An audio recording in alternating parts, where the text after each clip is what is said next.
Kita mulai set 15 itu dari soal nomor 1.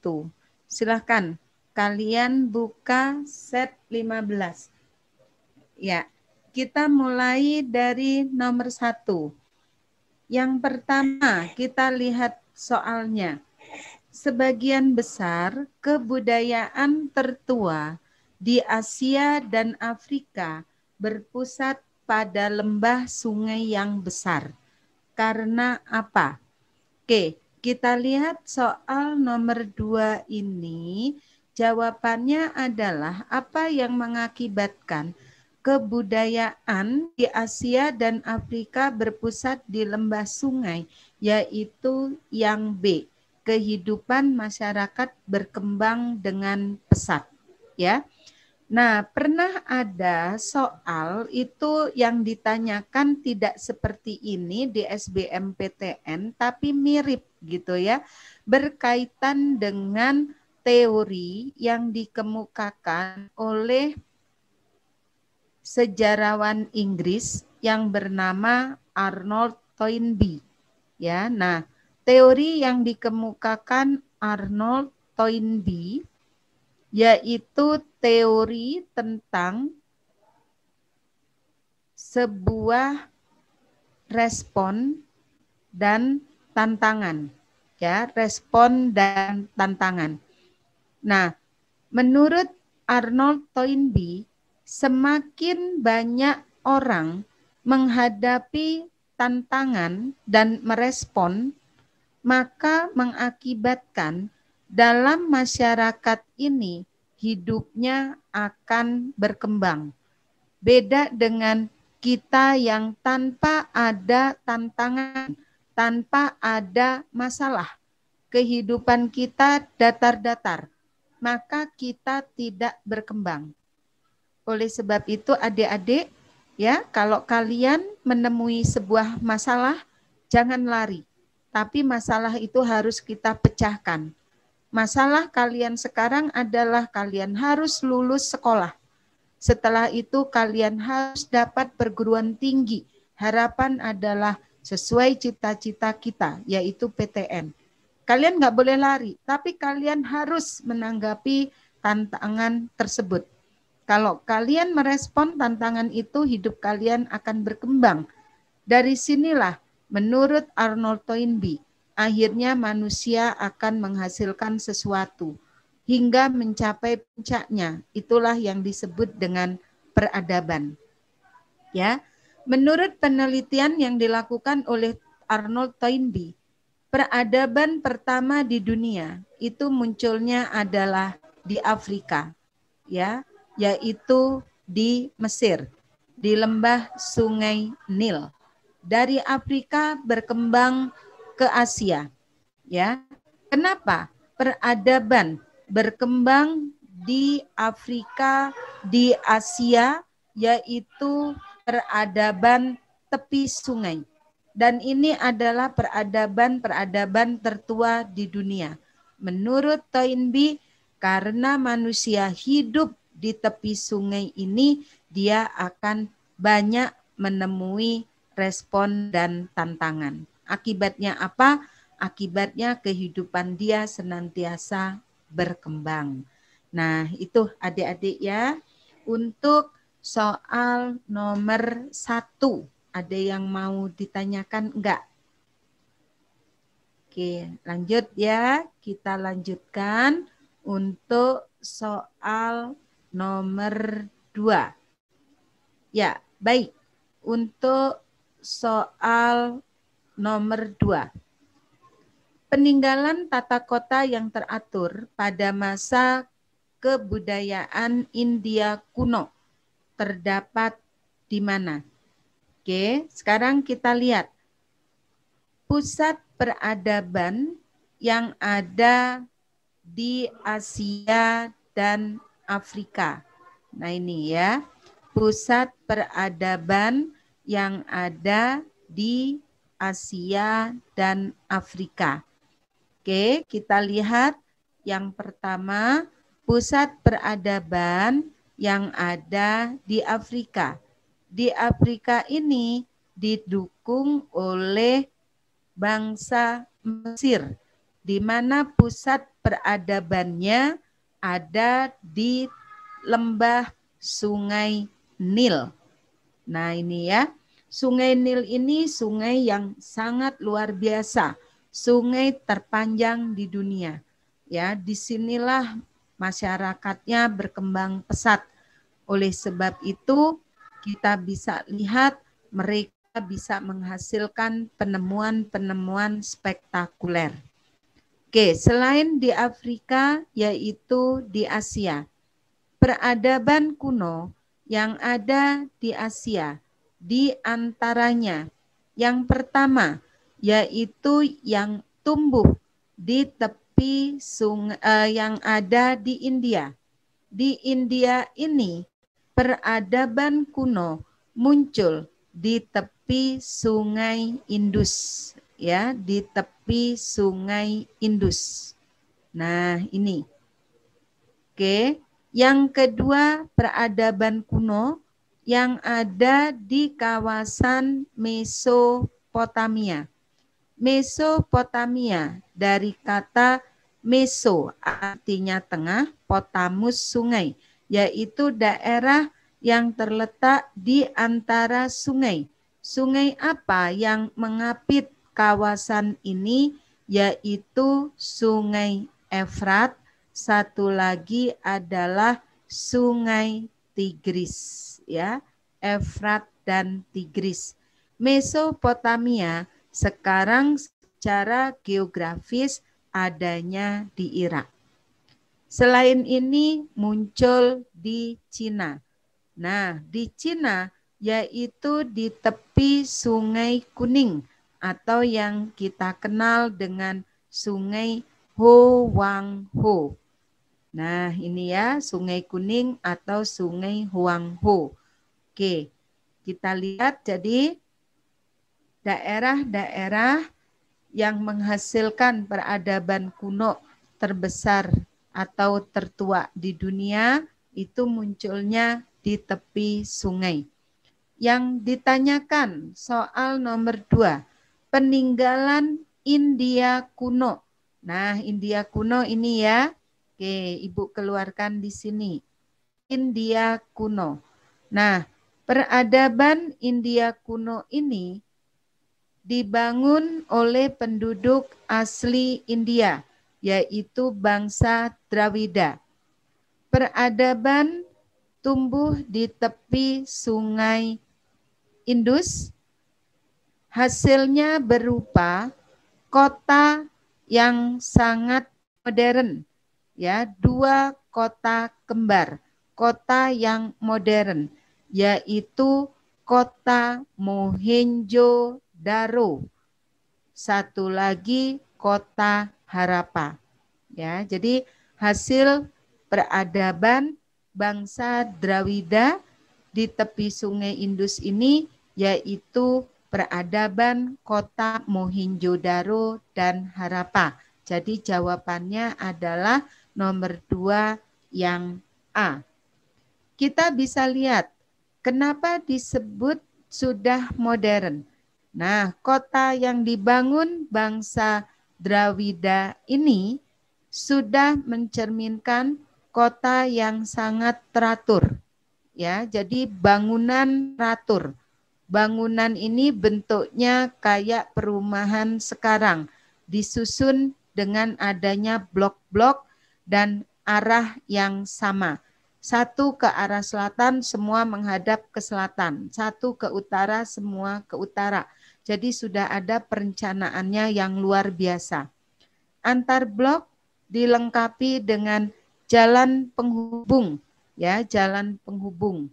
Selain ini sudah ada sarana kesehatannya, ada sanitasi dan juga ada ventilasi.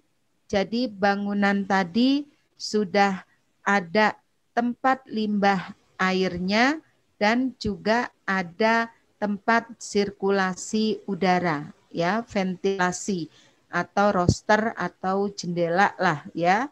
Ini sudah ada. Selain ini juga dibangun adanya lapangan olahraga seperti memanah dan berkuda. Itu bisa kita lihat dari bukti-bukti yang ada. Kota modern ini rumahnya dibangun dari batu bata, ya, jadi dari tanah liat. Oke, soal nomor 2 ini juga pernah muncul di soal SBM PTN. Oke, baik. Kita lihat yang berkaitan dengan bangsa India, ya. Ini masih ada soal nomor 3 dan soal nomor 4, ya. Baik, ini Ibu hapus lebih dulu. Nah, Ibu munculkan sekaligus soal nomor 3 dan soal nomor 4.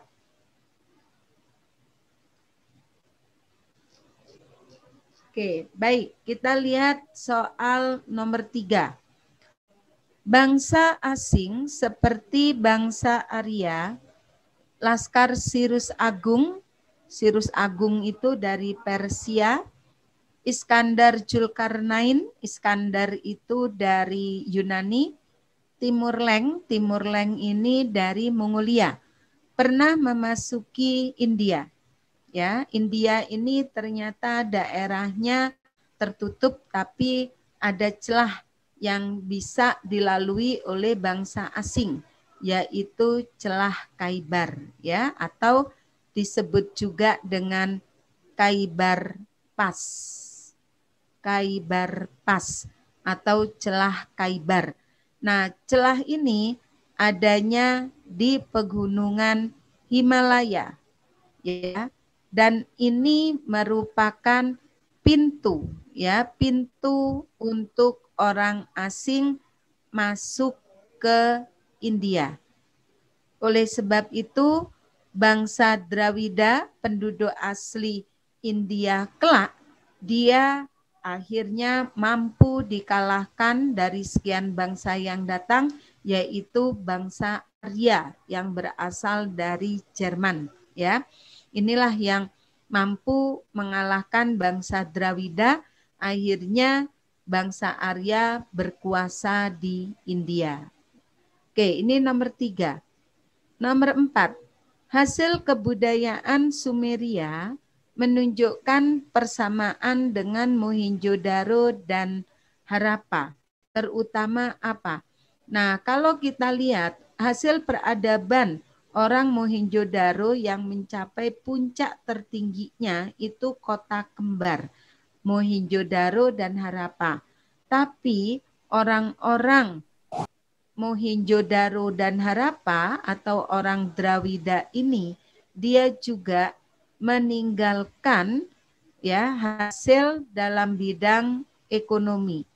Nah, dalam bidang ekonomi mereka adalah masyarakat agraris, ditandai dengan ditemukannya contohnya biji gandum. Inilah yang disinyalir biji gandum ini hasil pertanian mereka. Selain ini, mereka juga mengembangkan perdagangan. Jadi fungsi dari Sungai Indus tidak hanya untuk irigasi, tapi juga untuk perdagangan.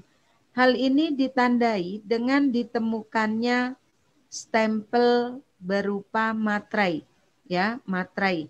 Materai ini terbuat dari tanah liat atau yang disebut dengan terakota. Nah, materai yang digunakan oleh orang Drawida atau terakota ini ternyata sama dengan yang ada di kawasan Sumeria, ya, ada di kawasan Mesopotamia yang didukung bangsa Sumeria. Jadi nomor 4, kalau kita lihat persamaan antara Sumeria dengan Mohenjo-daro, ya. Sumeria ini salah satu bangsa yang menghuni wilayah Mesopotamia. Persamaannya apa? Yaitu dalam bidang ekonomi. Ya, di antara mereka itu sama-sama ditemukan materai karena dari tanah liat disebut terakota yang bentuknya sama. Oke, nomor 4 jawabannya A. Ya, Ibu lanjutkan lagi untuk soal nomor 5.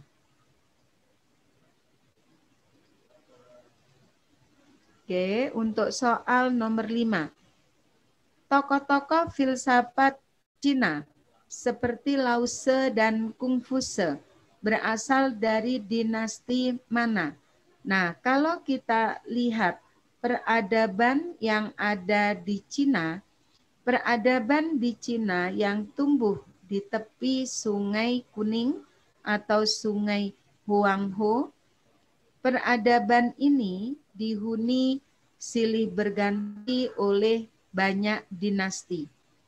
Nah, kita lihat dinasti awal yang menjadi peletak dasar peradaban di Cina. Yang pertama yaitu kita mengenal adanya dinasti Shang. Ini ya, dinasti Shang. Nah, masa dinasti Shang ini Cina masih menghadapi masa praaksara, ya. Jadi belum ada tulisan. Yang dihasilkan oleh dinasti Shang ini yaitu kebudayaan yang berasal dari logam. Ya, tapi mereka yakin bahwa dinasti Shang ini ada. Setelah dinasti Shang, muncullah dinasti Zhou. Masa dinasti Zhou ini di Cina, dinastinya melaksanakan kekuasaan yang dikenal dengan feodalisme, yaitu kekuasaan feodalisme ini kekuasaan yang harus tunduk pada pemerintah atau rakyatnya betul-betul memiliki hubungan yang sangat kuat dengan tuan tanah atau dengan raja. Ya, jadi harus tunduk. Sebuah kekuasaan dengan konsep feodalisme ini kekuasaan yang kolot gitu ya. Kita harus mengabdi sepenuhnya kepada pemerintah atau negara. Inilah yang mengakibatkan pada masa dinasti Zhou ini kehidupan di Cina bergolak. Ya, banyak terjadi pemberontakan. Untuk mengatasi pemberontakan, akhirnya beberapa filsuf mengeluarkan ajaran. Nah, muncullah filsafat. Ya, ajaran dari filsuf disebut filsafat. Nah, di antaranya filsuf yang mengembangkan ajaran tentang filsafat itu, yang pertama adalah Lao Tse atau Guru Lao.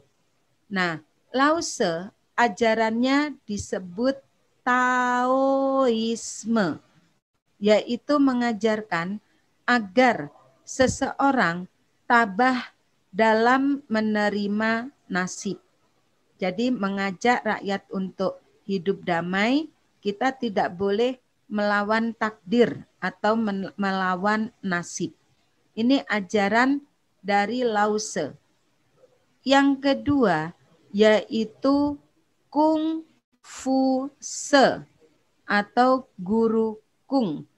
Ajaran Kung Fu Tse ini mengajarkan mengenai Konfusianisme. Konfusianisme. Ajaran Konfusianisme mengajarkan mengenai keseimbangan antara hak dan kewajiban.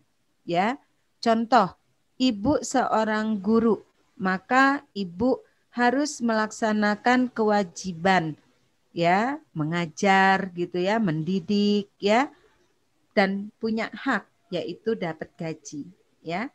Ibu sebagai orang tua punya hak, punya kewajiban. Nah, begitu pula kalian sebagai anak dan sebagai siswa, kalian juga punya kewajiban.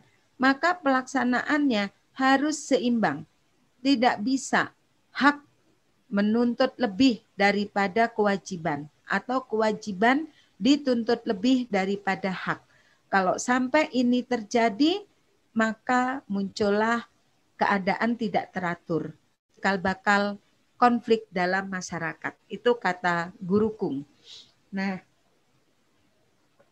alhamdulillah. Dari dua ajaran ini, yang mayoritas pengikutnya bagi masyarakat Cina adalah ajaran Guru Kung, yaitu Konfusianisme.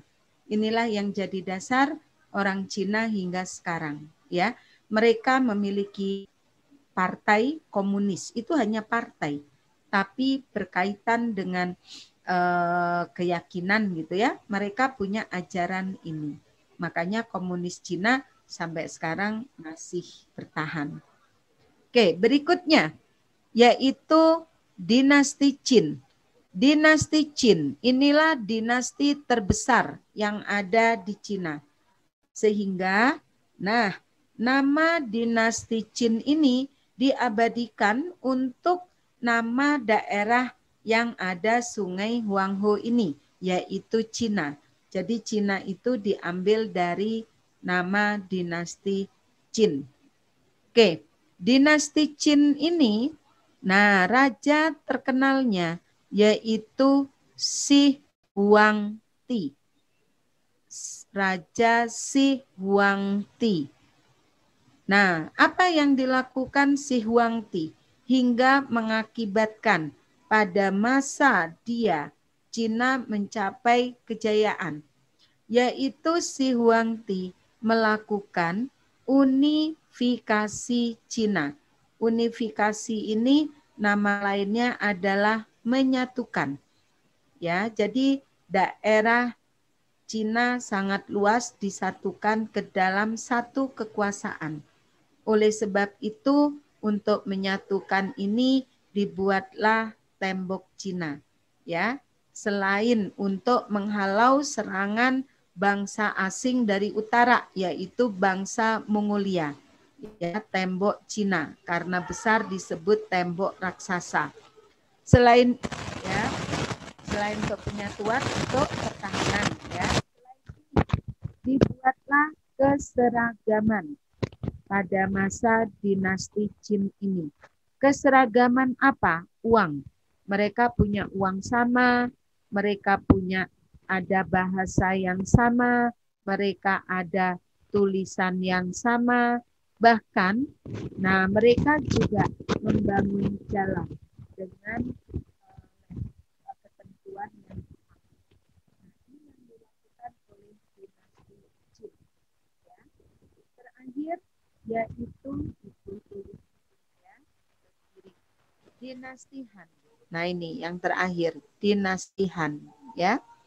Nah, dinasti Han, raja terkenalnya adalah Han Wuti, ya. Nah, raja terkenalnya yaitu Kaisar Han Wuti. Han Wuti. Nah, apa yang terkenal pada masa dinasti Han? Yaitu pada masa Raja Han Wuti ini wilayah Cina luas, ya. Cina memperluas wilayah. Nah, memperluas wilayah di mana wilayahnya sampai ke Korea. Jadi Korea ini pernah dijajah oleh Cina masa Han. Satu lagi adalah Manchuria. Oke, ini ya, satu lagi Manchuria. Oke, kita lihat soal nomor 5. Tokoh filsafat Cina seperti Lao Tse dan Confucius berarti berasal dari dinasti Zhou. Jawaban nomor 5 C. Ya, kenapa sampai berkembang? Karena ajaran tadi, karena di Cina banyak pemberontakan akibat munculnya ajaran yang disebut dengan feodalisme tadi, ya. Oke, baik.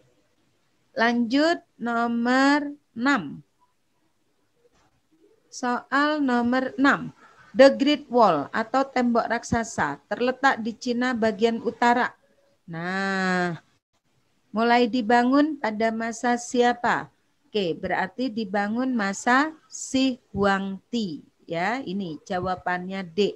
Inilah raja terbesar di Cina. Sekarang sudah ditemukan bukti kebesaran yang lainnya, yaitu adanya penemuan makam, ya, makam dari Raja Shi Huangdi ini, di mana makamnya ya dibarengi dengan munculnya ribuan patung terakota, yaitu ribuan patung yang berasal dari tanah liat, ya, dan itu bentuknya seragam, luar biasa. Penemuannya di daerah yang disebut dengan Forbidden City atau disebut kota terlarang. Oke, baik. Ibu lanjutkan lagi berkaitan dengan bangsa Sumeria, ya. Bangsa Sumeria ini merupakan salah satu bangsa yang mendiami wilayah Mesopotamia. Oke, bentar ya. Nah, jadi tadi Ibu katakan Mesopotamia dari kata Potamus, Mesopotamia dari kata Potamus dan Meso, ya, Meso dan Potamus. Meso artinya sungai, Meso tengah, Potamus sungai, yaitu sebuah daerah yang terletak di antara Sungai Efrat. Nah, Sungai Efrat, ya. Satu lagi, sebentar, ini susah nulisnya ya. Oke, Sungai Efrat. Nah,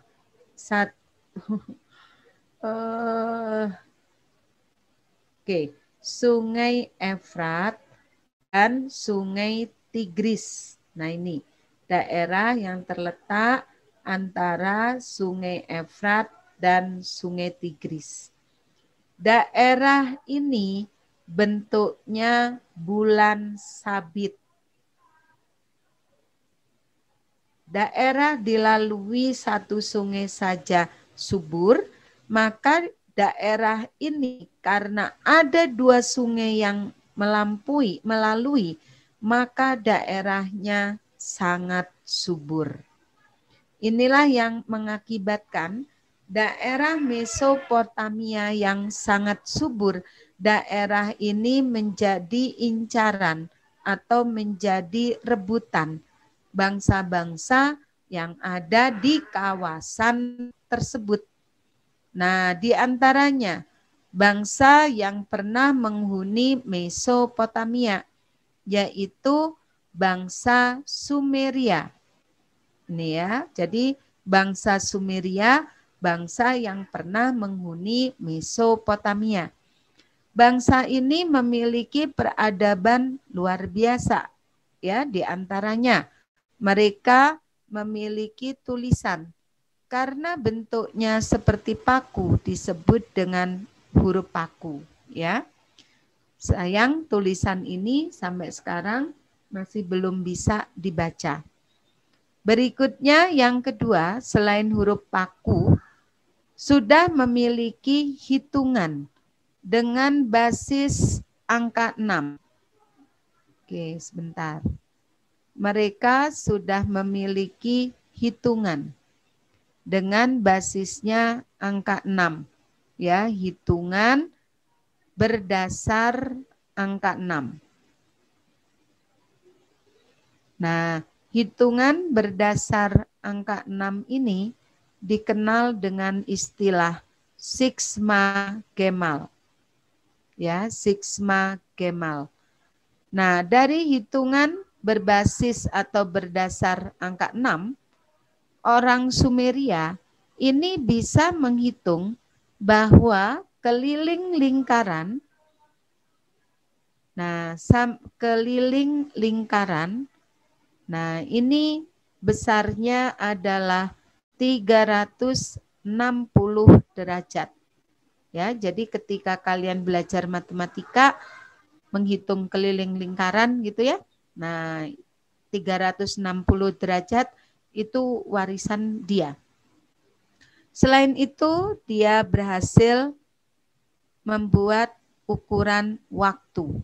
Ya, waktu sudah ditentukan bahwa 1 jam sama dengan 60 menit. 1 menit sama dengan 60 detik. Sudah berapa jam, berapa menit belajar dengan Bu Sri gitu ya. Nah itu kita lihat waktu ini, kita harus ingat orang Sumeria ini. Selain ini, orang Sumeria, dia sudah mengenal astronomi. Astronomi adalah ilmu perbintangan. Untuk apa ilmu astronomi? Astronomi ini digunakan untuk kapan mereka mulai bercocok tanam. Ya, jadi digunakan untuk kapan menentukan waktu bercocok tanam. Karena mereka adalah masyarakat yang agraris. Selain ini, mereka memiliki bangunan yang bentuknya seperti kuil. Ya, bangunan yang bentuknya seperti kuil yang disebut dengan zigurat. Oke, selain itu dia sudah mengenal kekuatan ya dewa-dewa, bahkan ada manusia setengah dewa. Nah, berkembanglah di sini kisah tentang Gilgamesh yang nanti diadopsi oleh orang Yunani, ya, muncullah Hercules. Oke, ini diantaranya apa yang diwarisi orang Sumeria. Ya, selain tadi dalam bidang ekonomi, mereka memiliki terakota yang sama dengan orang-orang di lembah Sungai Indus. Ya. Oke, jadi soal nomor 7 yang ditanyakan, orang Sumeria, dia mengenal astronomi. Untuk apa? Yaitu dalam bidang pertanian. Jadi jawabannya nomor 7 adalah yang D. Ya. Oke, baik. Kita lanjutkan soal nomor 8. Nah, soal nomor 8 ini berkaitan dengan orang yang menghuni Sumeria selanjutnya. Jadi yang pertama adalah orang yang menghuni Mesopotamia selanjutnya. Yang pertama Sumeria. Nah, yang kedua, ini Ibu hapus dulu ya. Yang kedua adalah orang Babilonia. Ya. Oke, jadi yang kedua adalah bangsa Babilonia. Bangsa Babilonia karena ada 2 kali berkuasa, maka yang pertama disebut Babilonia kuno. Soal nomor 8 ini adalah soal SBMPTN. Ya, SBMPTN 2018 ya. Nah, ya yang ditanya waktu itu berkaitan dengan bangsa Babilonia. Babilonia kuno yang dihasilkan adalah tentang hukum tertulis pertama di dunia. Ya, hukum tertulis pertama di dunia. Jadi orang Babilonia ini dia dalam menjalankan kehidupan sehari-hari sudah memiliki dasar hukum. Nah, hukum ditulis oleh raja bernama Hammurabi. Sehingga hukum nama lainnya kodeks ya. Peninggalan terkenal dari Babilonia ini adalah Kodeks Hammurabi. Ya, maka soal nomor 8 jawabannya yang C. Nah, hukum Hammurabi atau Kodeks Hammurabi ini ditulis di batu, ya. Jadi ditulis di batu. Kodeks atau hukum Hammurabi ini isinya adalah ketentuan dalam memerintah yang dijalankan oleh Hammurabi. Ya, seperti apa ketentuan yang harus ditaati oleh rakyatnya, ya. Oke, setelah Babilonia kuno atau disebut dengan Babilonia lama, ya, Babilonia lama atau Babilonia kuno, bangsa ini nanti dikalahkan oleh bangsa Assyria. Jadi yang ketiga adalah bangsa Assyria. Bangsa Assyria dikenal dengan kemampuannya dalam berperang dan juga pandai dalam berkuda. Ya, karena kebengisannya dalam menaklukkan Babilonia lama, orang-orang yang masih tersisa nanti dendam dan akhirnya membantai orang Assyria. Assyria akhirnya kalah, naik lagi bangsa Babilonia. Nah, bangsa Babilonia berkuasa lagi di wilayah Mesopotamia. Muncullah Babilonia baru. Apa yang dihasilkan Babilonia baru? Yang dihasilkan adalah pembangunan taman di atas bukit. Kalau malam hari seperti taman digantung. Maka muncullah peninggalannya, taman gantung. Karena yang membangun orang Babilonia, maka disebut Taman Gantung Babylon, ya. Raja yang membangunnya yaitu Nebukadnezar. Nah, ini. Oke. Bangsa Babilonia baru dikalahkan oleh bangsa Akadia. Nah, ini ya, Akadia. Akhirnya yang berkuasa bangsa Akadia. Nah, apa yang dihasilkan? Bangsa ini berhasil merintis munculnya perpustakaan, ya, di kota Baghdad yang dibangun oleh Raja Nabopolassar. Nah, ini. Oke, setelah Akadia muncul yang keenam yaitu bangsa Persia. Nah, pada masa Persia berkuasa di Mesopotamia, bangsa Persia ini berhasil meluaskan wilayah, ya, memperluas wilayah. Nah, wilayahnya diperluas sampai ke Mesir dan Yunani. Salah satunya raja yang sukses yaitu Darius Agung, ya. Oke. Terakhir yang menghuni kawasan Mesopotamia orang Yunani. Nah, dia balas dendam ya karena dikalahkan Darius ini. Raja yang berkuasa Iskandar Zulkarnain atau dinamakan Alexander Agung. Ya. Apa yang dilakukan? Di sini berhasil melakukan Helenisme. Apa Helenisme? Helenisme adalah percampuran budaya. Ya, percampuran budaya antara budaya Yunani, budaya Mesir, dan satu lagi budaya Persia.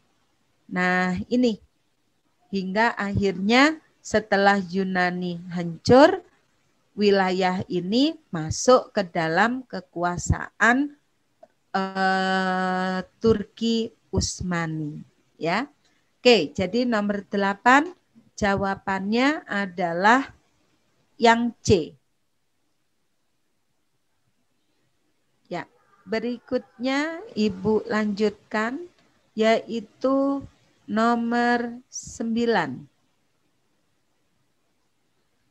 Oke, kalian lihat lagi untuk nomor 9. Mesir dikenal sebagai hadiah Sungai Nil yang tadi ya. Tokoh yang mengatakan Mesir merupakan hadiah Sungai Nil yaitu Herodotus ya. Herodotus. Herodotus ini sejarawan Yunani. Dia sangat terkesima. Kenapa Mesir hebat? Karena Nil membawa berkah, membuat orang-orang Mesir berpikir. Maka akhirnya mereka pinter-pinter, muncullah peradaban yang sangat spektakuler ini. Oke, jadi nomor 9 jawabannya adalah A. Nah, berkah membuat Mesir akhirnya memiliki peradaban tertinggi di dunia yang pertama, ya, peradaban kuno yang tertinggi yang pertama. Buktinya apa saja? Hasil peradaban orang Mesir kuno yang pertama yaitu mereka berhasil mengembangkan tulisan, tapi tulisannya dalam bentuk gambar-gambar. Inilah yang disebut dengan huruf hieroglif, ya, huruf bangsa Mesir kuno. Huruf hieroglif berkat upaya dari sejarawan Prancis bernama Champollion. Huruf hieroglif ini berhasil dipecahkan. Jadi huruf hieroglif ini sudah bisa dibaca. Champollion yang membaca. Dengan dibacanya huruf hieroglif, akhirnya kita banyak tahu tentang kehidupan orang Mesir kuno. Yang kedua, yaitu mereka memiliki hasil arsitektur yang luar biasa, yaitu berupa piramida. Ya, apa sih sebetulnya piramid? Piramid ini sebetulnya adalah makam dari Raja Mesir. Ya, bagaimana pembangunannya kita juga terkesima ya, bangunan piramid yang menyimpan makam dan harta benda di dalamnya ini ternyata dibangun sangat rahasia. Salah satunya adalah untuk melindungi harta benda yang ada di dalamnya. Selain piramid, mereka memiliki sphinx. Apa yang disebut sphinx? Sphinx ini adalah patung di mana badan patung ini yaitu patungnya badan singa dan kepalanya yaitu kepala manusia. Ini merupakan simbol tentang kehebatan Raja Mesir kuno, yaitu dia kuat seperti singa dan pintar seperti manusia. Inilah yang menjaga piramid. Selain ini, yaitu mereka membuat mumi. Sangat berguna bagi perkembangan ilmu pengetahuan, ya. Dan inilah cikal bakal kedokteran, salah satunya ilmu kedokteran dari sini. Apa mumi? Mumi ini adalah mayat yang diawetkan, ya, mayat yang diawetkan dengan cara mayat yang diawetkan ini dia dibalsem, ya. Balsemnya yaitu dari ramuan tumbuh-tumbuhan dan nanti ada unsur kapur itu gitu ya. Kenapa sampai ada mumi? Karena ada kepercayaan mayat yang diawetkan ini mengakibatkan mayatnya tidak hancur. Ya, kalau mayat tidak hancur, maka orang yang meninggal ini dia akan bisa berhubungan dengan orang yang ditinggalkan. Ya, oleh sebab itu raja dia diawetkan berarti kan dianggap seperti masih hidup. Maka di dalam makamnya piramid itu dikasih pengawal, harta benda, seperti yang biasa dia gunakan ketika waktu hidup, ya. Selain ini, dia juga sudah mengenal sistem penanggalan, ya, sudah punya penanggalan, di mana penanggalan yang dia buat dasarnya adalah peredaran matahari. Nah, ini nanti dikembangkan oleh orang-orang Romawi, ya. Jadi kalau kita lihat hebat banget orang Mesir kuno ini, ya. Peradaban ini disinyalir tumbuh 3000 sebelum Masehi, ya. Jadi pada masa ini mereka sudah bisa mengembangkan demikian, belum ada Universitas Al-Azhar, ya. Nah, bagaimana orang kita pada rentang ini kita masih masuk praaksara. Oke, ini nomor 9 ya. Jadi jawabannya A. Oke, Ibu lanjutkan untuk nomor 10. Ya, nomor 10. Nomor 10 peradaban yang berkembang di Eropa. Nah, sangat berbeda dengan kita yang ada di Asia. Kalau peradaban kuno yang muncul di Eropa, peradaban ini tumbuhnya adalah di tepi laut. Ya, ini munculnya di tepi laut. Khususnya peradaban ini muncul di tepi Laut Tengah. Nah, di tepi Laut Tengah atau yang disebut dengan Laut Mediterania. Nah, kenapa sampai tumbuh peradaban di tepi ini? Karena bangsa yang menghuni Laut Tengah ini dia berdagang dan menjalin hubungan dengan orang-orang Asia dan Afrika, sehingga apa yang dilakukan oleh Asia Afrika itu oleh mereka diadopsi. Maka akhirnya muncullah peradaban di daerah Eropa ini. Oke, peradaban Eropa cikal bakalnya yaitu muncul dari Pulau Kreta. Ya, jadi pertama muncul peradaban di Eropa itu peradaban Pulau Kreta. Di Pulau Kreta ini ada kerajaan. Ya, karena kerajaannya hancur lebur, kemungkinan gempa atau tsunami, nggak ada puing-puing gitu ya, nggak dikenali puluhan tahun, bahkan ratusan tahun gitu ya. Jadi awalnya tidak menyangka di Pulau di Pulau Kreta ada kerajaan Troya. Ya.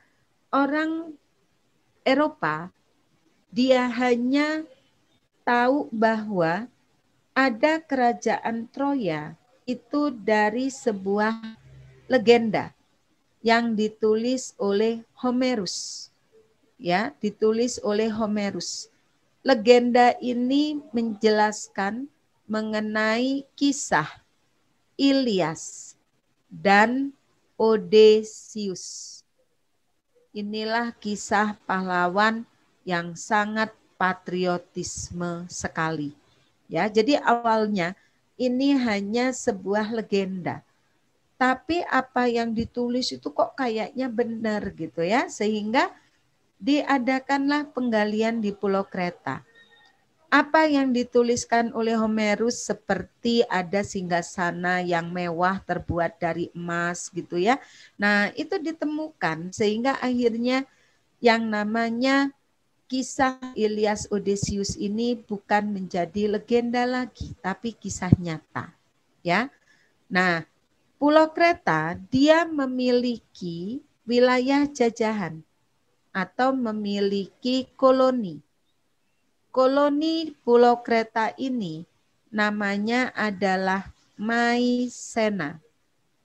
Maesena ini adanya di daratan Eropa, yaitu salah satu wilayah Yunani sekarang. Kalau Troya kan adanya di pulau. Karena Maizena koloni dari Pulau Kreta, maka budaya yang dikembangkan oleh Pulau Kreta ini diwarisi oleh Maizena. Dari Maizena inilah dikembangkan oleh bangsa Yunani. Ya, jadi bangsa Yunani terutama dua polis, yaitu Sparta dan Athena. Nah, jadi kenapa cikal bakal budaya Eropa dari Pulau Kreta gitu ya, karena budaya orang Yunani muaranya dari Pulau Kreta ini. Ya, Pulau Kreta punya wilayah jajahan Maizena, Maizena di daratan Yunani, itulah yang mencontoh Pulau Kreta. Ya. Oke, ini untuk soal nomor 10. Ya, berikutnya yaitu soal nomor 11. Oke, Ibu hapus dulu. Soal nomor 11. Pengaruh positif dari budaya Yunani kuno bagi perkembangan bentuk pemerintahan. Nah, kita bisa lihat orang Yunani, apa saja sih hasilnya? Hasil atau warisan Yunani. Yang pertama, kekuasaan yang dijalankan secara demokrasi. Demokrasi, demo artinya rakyat, kratos kekuasaan. Kekuasaan berasal dari rakyat atau disebut kedaulatan rakyat. Nah, ini pertama ya yang melakukan Yunani. Yang kedua, warisan Yunani nampak pada seni bangun, ya, bangunan. Kita kenali bangunan kuat yaitu beton dengan adanya tiang penyangga atau pilar-pilar yang kokoh. Contoh seperti kuil Parthenon, Akropolis, ya. Selain ini, Yunani mengembangkan ilmu pengetahuan. Kita bisa lihat banyak yang dihasilkan oleh bangsa Yunani, contoh misalkan ilmu kedokteran dikembangkan oleh Hippocrates, matematika dikembangkan oleh Pythagoras, sejarah dikembangkan oleh Herodotus. Selain itu juga muncul filsafat dikembangkan oleh Sokrates, oleh Plato dan Aristoteles. Misalkan ada lagi kimia, muncul Archimedes ya dan lain-lain. Jadi banyak banget ya orang-orang Yunani yang berjasa terhadap ilmu pengetahuan dan teknologi. Oke, kita lihat soal nomor 11 yang ditanya pengaruh positif berkaitan dengan bentuk pemerintahan, yaitu demokrasi. Di mana pertama muncul demokrasi di Yunani. Demokrasi ini dikembangkan oleh polis Athena. Ya, ketika Athena dikuasai oleh Solon, kurang lebih 600 sebelum Masehi.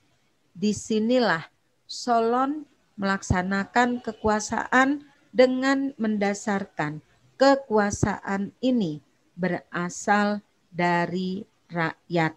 Ya, salah satunya nampak dengan munculnya pemilihan umum ya di Yunani. Pemilu untuk apa? Untuk memilih wakil rakyat secara langsung.